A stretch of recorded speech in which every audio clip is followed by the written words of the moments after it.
I welcome you all my dear students to my channel engineer study. आज हम पढ़ने वाले हैं जो स्टोरी जिसका नाम है the two brothers. Two brothers means वे दो भाई। यहाँ द टू लिखा है, इसका मतलब किसी स्पेशल किसी खास भाइयों की बात की जा रही जिसका जिक्र यहाँ स्टोरी में बताया जाएगा। वे दो भाई, द टू ब्रदर्स। ओके, तो रीड तो हम करेंगे बहुत अच्छी तरह से, ट्रांसलेशन भी करेंगे, हार्ड वर्ड, ग्रामर, स्ट्रक्चर, सारी चीज़ें, और डिस्क्रिप्शन बॉक्स में स्टोरी दे दूंगा। पहले आप वीडियो देखना, उसके बाद स्टोरी को खुद से पढ़ के रीड करने की और समझने की कोशिश करना। ओके, तो देखो एक एक वर्ड का, दीज का मतलब ये, वर यानी थे, एक एक वर्ड का मीनिंग मैंने नीचे लिखा हुआ है। मैं आपको ऐसे नहीं बताऊंगा कि ब्रदर्स मतलब भाई, है ना, एवरीथिंग मतलब हर चीज़, उसमें समय बड़ा ज़्यादा लग जाएगा। तो आपको खुद ही पता है एवरीथिंग मतलब हर चीज़, इनहेरिटेड मतलब होता है पाया, प्राप्त किया। ओके, द टू ब्रदर्स, वे दो भाई। These were two brothers, these मतलब ये, एक से ज्यादा है ना, दो भाइयों की बात की जा रही, इसलिए दीज बोला है, ठीक है ना।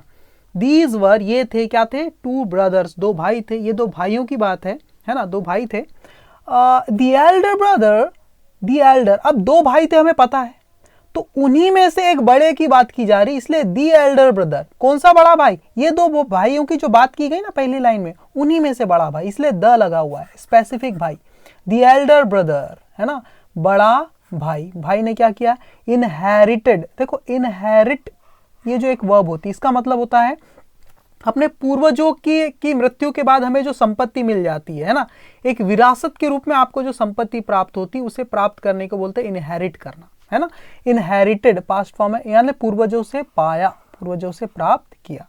द एल्डर ब्रदर जो बड़ा भाई था, उसने क्या किया, इनहेरिटेड, उसने पूर्वजों से पाया, क्या इनहेरिट किया, व्हाट, एवरीथिंग, हर चीज उसे मिली, है ना, जमीन, मकान, सोना, चांदी, हर चीज उसे मिली, ठीक है ना। एंड और गेव, और उसने दिया भी, GIVE, गिव यानी देना, गेव मतलब दिया। एंड गेव, और उसने दिया, the younger brother, the younger brother, कौन सा छोटा भाई, इन दो भाइयों में से ही एक छोटा भाई, एक बड़ा था एक छोटा, हमें पता है, इसलिए द यंगर ब्रदर, है ना। छोटे भाई को नथिंग मतलब कुछ नहीं, ठीक है, उससे तो सब कुछ मिला, बड़े भाई को अपने पितरों की संपत्ति, पूर्वजों की संपत्ति, है ना। पिताजी के देहांत के बाद जो संपत्ति आपको विरासत के रूप में मिलती है, उसको प्राप्त करने को बोलते हैं इनहेरिट करना, ठीक है ना। तो उसने तो इनहेरिट कर लिया, हर चीज, सारी चीज पा लिया। And gave the younger brother nothing, और दिया अपने छोटे भाई को कुछ भी नहीं, धोखा कर दिया, क्योंकि बहुत लालची था, उसी ने सारी संपत्ति रख लिया, ठीक है।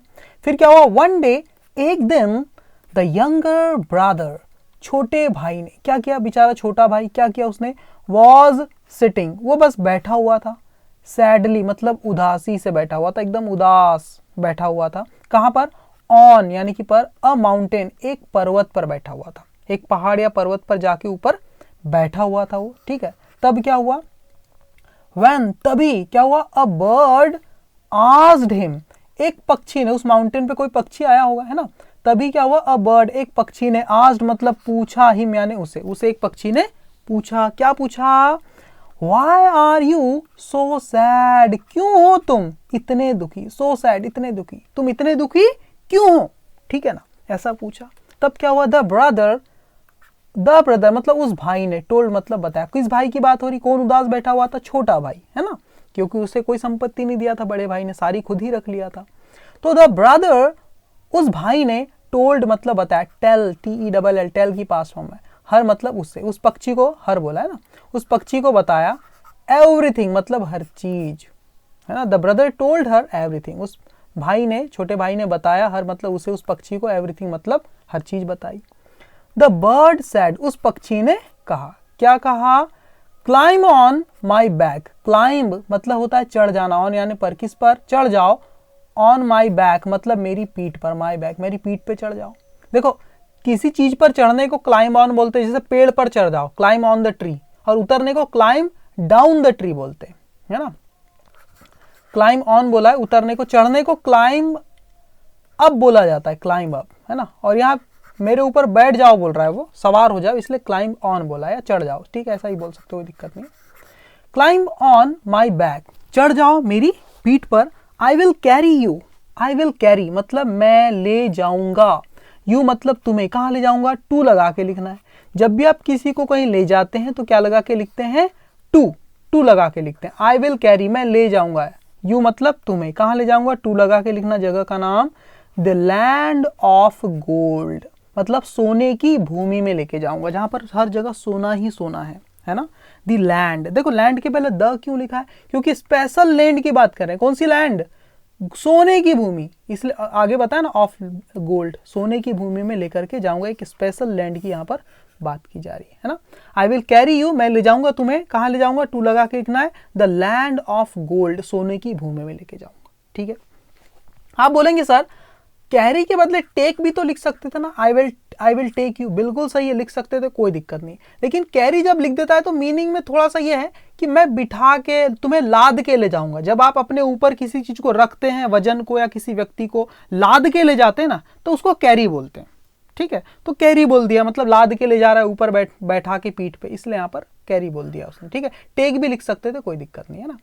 आई will take you to the land of gold, तो कहीं भी जब आप किसको कैरी करते हैं, टेक करते हैं, टेक या कैरी के साथ उस व्यक्ति या वस्तु का नाम डायरेक्ट लिख देना है, और कहाँ ले जा रहे हैं उस लोकेशन के पहले टू लगा के लिखना है, क्योंकि जब भी आपकी जो डेस्टिनेशन होती है, आपकी जो मंजिल होती है, उसके पहले आप टू लगा के उसको शो करते हैं। इसलिए तो गो के साथ भी हमेशा टू लगता है जहां भी आप जाते हैं, है ना, ऐसा। ओके, तो आई विल कैरी यू, मैं ले जाऊंगा तुम्हें, to the land of gold, सोने की भूमि में लेके जाऊंगा, है ना। बट लेकिन वी नीड टू लीव, हमें निकलना होगा, वी नीड टू गो, हमें जाना होगा या जाने की जरूरत है, वी नीड हमें जरूरत है, जरूरत होगी किस चीज की, टू लीव निकलना होगा, वी नीड टू लीव हमें निकलना होगा। कब भाई, कब निकलना होगा, कहां से, द लैंड उस भूमि से, हमें उस भूमि से निकलना होगा, बिफोर मतलब से पहले, किससे पहले, सनराइज सूर्योदय से पहले, है ना। सूर्य उदय होने से रातों रात हम जाएंगे उस भूमि में, जितना भी सोना बटोरना है तुम बटोर लेना, इकट्ठा कर लेना, और सुबह होने से पहले, सनराइज से पहले ही हमें उस जमीन को छोड़ना होगा, उस लैंड ऑफ गोल्ड से निकलना होगा, वहां से निकलना होगा। ठीक है, क्यों, वहां बताया उसने, एज क्योंकि द सन बर्न्स, क्योंकि जब सूर्य उदय होता है ना तो क्या करता है, द सन बर्न्स वो जला देता है ना, एवरीथिंग मतलब हर चीज, वो सन क्या करता है, हर चीज को जला देता है। समझ गए, ओके। तो जब भी आप कहीं से निकलते हैं ना, किसी जगह को छोड़ते हैं, लीव, तो उसके साथ डायरेक्ट उस जगह को लिखना है, लीव टू या फ्रॉम कुछ नहीं, है ना। जैसे कि बस स्टेशन से निकल गई तो कैसे बोलूंगा, लीव की पास्ट फॉर्म, परफेक्ट फॉर्म क्या होती है, लेफ्ट होती है ना। जैसे यहां पर लिखना है द ट्रेन लेफ्ट, ट्रेन निकल गई, है ना, यानी छोड़ दिया ट्रेन ने, है ना।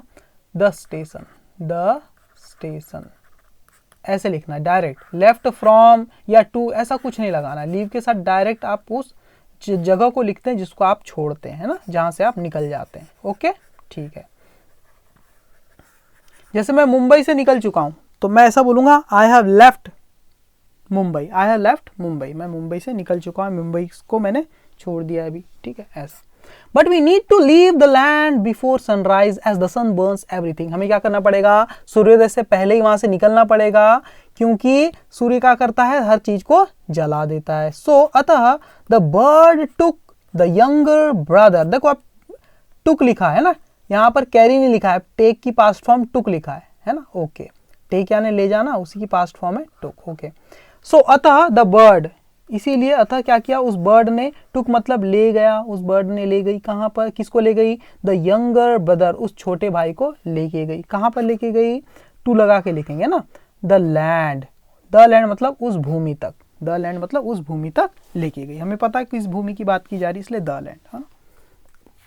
फिर क्या हुआ, द ब्रदर, उस भाई ने, जो छोटा भाई था उसने, भाई ने क्या किया, क्विकली मतलब जल्दी से, कलेक्टेड यानी इकट्ठा किया, समेट लिया, सम गोल्ड कुछ सोना उसने वहां पर जल्दी से कलेक्ट कर लिया, इकट्ठा कर लिया, एंड और दे फ्लू बैक, और वो उड़े वापस। फ्लाई यानी क्या होता है, उड़ना या उड़ के कहीं जाना, उसको बोलते हैं फ्लाई, उसी की पास्ट फॉर्म क्या है, FLEW फ्लू, और फ्लू के बाद जब बैक लग गया मतलब उड़ के वापस आना, है ना। दे फ्लू बैक, वे वापस आए, उड़ के वापस आए, बिफोर मतलब से पहले, किससे पहले, सनराइज यानी सूर्योदय से पहले ही वो उड़ के वापस आ गए, क्योंकि सूर्य उदय होता तो सारी चीजें वहां पर जल जाती, वहां बहुत गर्मी बढ़ जाती। ओके, ठीक है। अब वो धनी हो गया, बहुत सारा सोना ला लिया छोटे भाई ने, तब क्या हुआ, छोटे भाई ने, ही टोल्ड, उसने बताया हिज एल्डर ब्रदर, अपने बड़े भाई को, एवरीथिंग मतलब सारी चीजें। उसने जब वापस आया तो क्या किया, he told his Elder brother, उसने अपने बड़े भाई को बताया, एवरीथिंग, सारी चीजें। फिर क्या हुआ, ही टू, वह भी, वो जो बड़ा भाई था ना वह भी, ही टू वेंट, गया, ही टू वेंट, वो भी गया। देखो टू का इस्तेमाल सिखाऊंगा। टू जिसके पास आप लिखते हो ना, जिस नाउन प्रोनाउन के पास, उसको एम्फसाइज करता है, उसके बारे में उसको थोड़ा सा स्ट्रेस देता है। ही टू, वह भी, वेंट मतलब गया, वो भी गया। कहाँ गया, टू लगा के लिखते हैं जगह के पहले, है ना। द माउंटेन मतलब उस पर्वत तक गया, उस पर्वत के ऊपर गया वो भी। ही मेड अप, उसने बनाई, मेड अप मतलब बनाई क्या, अ सैड स्टोरी, एक दुखद कहानी बनाई, है ना। वो दुखी तो था नहीं, सब संपत्ति तो पूरी मिली थी उसी को, है ना, पूरी उसी ने हड़प लिया था, लेकिन फिर भी उसने एक झूठी कहानी बनाई। ही मेड अप अ स्टोरी, उसने एक कहानी बनाई, है ना, दुखद कहानी, सैड स्टोरी। एंड और द बर्ड, और जो पक्षी था ना उसने क्या किया, कैरिड हिम, ले गया उसे भी अपने ऊपर बिठा के। हिम टू मतलब उसे भी, कैरिड हिम टू, उसे भी ले गया, उसके छोटे भाई को तो ले गया था लेकिन उसे भी ले गया, ये सेंस देने के लिए हिम के साथ टू लगा है ना। And the bird carried him too, उस बर्ड ने उसे भी ले गया, कहाँ ले गया, टू लगा के लिखेंगे, द लैंड ऑफ गोल्ड मतलब सोने की भूमि में ले गया उसे भी, जहां पर बहुत सारा सोना था उसे भी ले गया। उसके बड़े भाई को, छोटे भाई को ले गया था तो इसको भी ले गया, ठीक है। तो यूज ऑफ टू का देखो थोड़ा सा मीनिंग समझो, है ना। जैसे ये सेंटेंस हमने अभी अभी पढ़े, ही made up a sad story, उसने एक दुखी सैड स्टोरी बनाई, एक दुख भरी कहानी बनाई, झूठी कहानी। एंड द बर्ड कैरिड, और उस बर्ड ने ले गया, हिम उसे, टू मतलब भी, उसे भी ले गया, क्योंकि उसके छोटे भाई को भी ले गया था तो उसे भी ले गया। कहाँ ले गया, टू लगा के लिखेंगे, the land of gold, land of gold में ले गया। लेकिन अगर ये टू जो लिखा है ना, इसको मैं लास्ट में लिख दूं, यहां लिख दूं, तो क्या हो जाएगा, देखो, he made up a sad story and the bird carried him to the land of gold too. अगर यहां लगाऊंगा तो मीनिंग देखो, अब टू जिसके पास लगाते हैं ना उस पे पूरा का पूरा स्ट्रेस चला जाता है ना। The land of gold too मतलब कि सोने की भूमि में भी, सोने की भूमि भी मतलब कि वो जो बर्ड था ना उसने उसे गार्डन भी ले गया होगा, मार्केट भी ले गया, और उसका चेहरा देख के उसने जो सैड स्टोरी बनाई इसलिए उसको लैंड ऑफ गोल्ड भी ले गया, सोने की भूमि में भी ले गया। इसका मतलब इसके पहले 4-5 जगह ले गया था और यहां भी ले गया, इस जगह पे भी ले गया। ये मीनिंग हो जाएगा अगर टू को मैंने यहां लिख दिया तो। और यहां टू लिखा हुआ है, हिम टू, उसे भी, इसका मतलब उसके भाई को भी ले गया था तो उसे भी ले गया। तो जिस चीज के पास आप टू लिख देते हैं उसी का जिक्र होने लग जाता है, उसी पे स्ट्रेस चला जाता है। जैसे कि मैं बोलूं, आई टू, मैं भी, वॉन्ट चाहता हूं, आई टू वॉन्ट मैं भी चाहता हूं, क्या चाहता हूं, टू मीट मिलना चाहता हूं, हर मतलब उससे, मैं भी उससे मिलना चाहता हूं। कोई गर्ल है इसलिए हर लगा हुआ है, कोई लड़का रहता तो हिम लिखता है ना। I too want to meet her, मैं भी उससे मिलना चाहता हूं, मतलब मेरे दोस्त ने भी उससे मिल लिया, राहुल ने, मुकेश ने, सुरेश ने, अब मैं भी मिलना चाहता हूं, आई टू, ये सेंस है इसका। और अगर ऐसा इस टू को मैं लास्ट में लिख दूं तो हर के बाद देखो क्या हो जाएगा, आई वॉन्ट मैं चाहता हूं, टू मीट मिलना, हर मतलब उससे, टू मतलब भी, उसे भी मिलना चाहता हूं, मतलब मैंने रेखा से मिल लिया, मैंने राधा से मिल लिया, काफी सारी लड़कियों से तो मैं मिल लिया, लेकिन मैं उससे भी मिलना चाहता हूं, ये वाला सेंस आ गया, her too, I want to meet her too. तो टू को आप कहां लगाते हैं वो डिपेंड करता है, जिस चीज के पास लिखेंगे उसी पे स्ट्रेस चला जाएगा। आई टू मतलब मैं भी, हर टू मतलब उससे भी मिलना चाहता हूं मैं, इन सबसे तो मिला, उससे भी, ठीक है। तो ये सेंस आता है टू का, थोड़ा सा आपने समझा होगा, ठीक है। स्टोरी याद है, छोटे बड़े भाई को भी ही मेड अप, बड़े भाई ने एक दुख भरी कहानी बनाई, दुखद कहानी। एंड द बर्ड, उस बर्ड ने क्या किया, कैरिड ले गया, ही मतलब उसे, टू मतलब भी, उसे भी ले गया, कहाँ ले गया, to the land of gold, सोने की उस भूमि में ले गया, बड़े भाई को भी। लेकिन फिर क्या हुआ, बट लेकिन ही गॉट, वो हो गया, वो जो बड़ा भाई था वो हो गया, गेट की पास्ट फॉर्म है गॉट, क्या हो गया, टू ग्रीडी। देखो ये टू का मतलब भी नहीं है, टू का मतलब है काफी, बहुत, है ना, टू ग्रीडी बहुत लालची हो गया। एंड और केप्ट ऑन कलेक्टिंग, और समेटता रहा, इकट्ठा करता रहा। देखो कीप ऑन के बाद वर्ब की आईएनजी फॉर्म जब आप लिखते हैं मतलब उस काम को करता रहा। जैसे मैं बोलूं वह क्रिकेट खेलता रहा, he kept on playing cricket, ठीक है। तो जब भी इसके बाद कोई काम करते रहे उसकी आईएनजी फॉर्म आपको लिखना पड़ता है, ठीक है। मैं पढ़ाता रहा, आई केप्ट ऑन टीचिंग, ठीक है, इस टाइप से, ओके। कोई भी काम को आप करते रहे वाला सेंस देना है तो ये करते रहे या करना जारी रखा आपने, ओके, ठीक है। तो but he got too greedy, उसने बहुत सारा सोना देखा वहां पर लैंड ऑफ गोल्ड में, तो ही गॉट, वो हो गया, क्या हो गया, बहुत लालची हो गया, वो लालच आ गया उसके मन में। एंड केप्ट ऑन कलेक्टिंग, और वो समेटता रहा, गोल्ड मतलब सोना इकट्ठा करता रहा वो। द बर्ड, वो जो पक्षी था ना, टायर्ड ऑफ वेटिंग, मतलब थका हुआ, ऑफ मतलब से, किससे, इंतजार करते हुए, इंतजार कर करके बेचारा वो बर्ड था जो कि बेचारा थक गया था, उसने क्या किया, फ्लेव अवे, वो उड़ गया, अवे मतलब दूर, फ्लाई यानी उड़ जाना, फ्लाई पास्ट फॉर्म है फ्ल्यू, फ्ल्यू अवे मतलब दूर उड़ गया, वहां से चला गया, है ना। The bird tired of waiting, मतलब इंतजार कर करके बिल्कुल थक गया था वो, इसीलिए, है ना, इसीलिए फ्ल्यू अवे, वो दूर उड़ गया। एज, क्योंकि द सन वॉज राइजिंग, क्योंकि जो सूर्य था ना, वॉज राइजिंग, वो उदय हो रहा था, सूर्य निकल रहा था, ठीक है।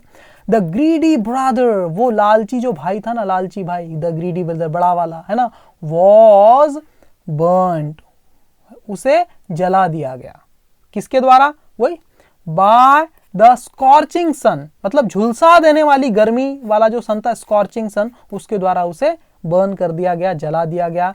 एंड डाइड, और वो मर गया, है ना, द ग्रीडी ब्रदर डाइड, वो मार गया, ठीक है। तो ये होता है लालच का बुरा फल, है ना। जो ग्रीडी ब्रदर था, वॉज बर्न, देखो पैसिव वॉइस है ना, वॉज के बाद बर्न की थर्ड फॉर्म बर्न, मतलब उसे जला दिया गया, किसके द्वारा, बाय द स्कॉर्चिंग सन, उस झुलसा देने वाले सूर्य ने जला दिया। एंड डाइड, और वो बेचारा वो मर गया, ठीक है। तो इससे हमें सीख क्या मिलती, मोरल शिक्षा क्या मिलती है, नेवर बी ग्रीडी, नेवर मतलब कभी ना बनो, बी मतलब बना, क्या बनना, ग्रीडी, कभी भी लालची मत बनो।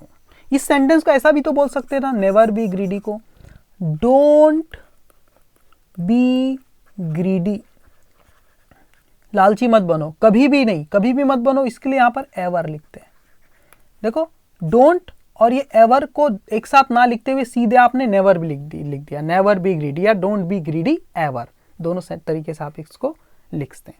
या एक और तरीका इसको लिखने का, आप ऐसा भी लिख सकते हैं इसको, नॉट टू बी ग्रीडी